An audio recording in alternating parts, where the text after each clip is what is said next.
وآخر دعواهم أن الحمد لله رب العالمين۔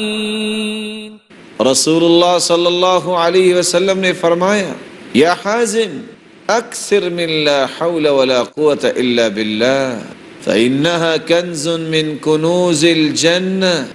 کثرت سے لا حول ولا قوة الا باللہ پڑھا کرو، یہ جنت کے خزانوں میں سے ایک خزانہ ہے۔ اور دوسری روایت کے الفاظ ہیں، جب انسان اپنے گھر سے نکلتا ہے اور یہ الفاظ بول دیتا ہے، بسم اللہ توکلت علی اللہ ولا حول ولا قوة الا باللہ، میں اللہ کے نام کے ساتھ گھر سے نکلتا ہوں، میں اپنے اس رب پہ توکل کرتا ہوں اور اسی کی طاقتیں ہیں، میری کوئی طاقت نہیں ہے۔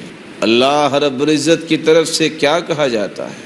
قد ہدیت وکفیت ووقیت، میرے بندے تم ہدایت یافتہ بن گئے ہو، تمہیں ہدایت یافتہ لوگوں کے صف میں شامل کر دیا گیا ہے، اور تجھے اللہ رب العزت کافی ہو گئے، اور تجھے شیطان کے شکنجے سے بچا لیا گیا ہے۔ وہ شیطان جس کو وسع ڈالنے کے لیے اس کے ساتھ ہوتا ہے پیچھے ہٹ جاتا ہے، اور دوسرا شیطان آ کے کہتا ہے یہاں کیا کر رہے ہو، اس شخص کے ساتھ تمہیں اب کیا غرض رہی ہے، یہ تو ہدایت یافتہ ہو گیا، اس کے تو اللہ کافی ہو گئے، اور اس کو تو تیرے وسوسے سے بچا لیا گیا ہے۔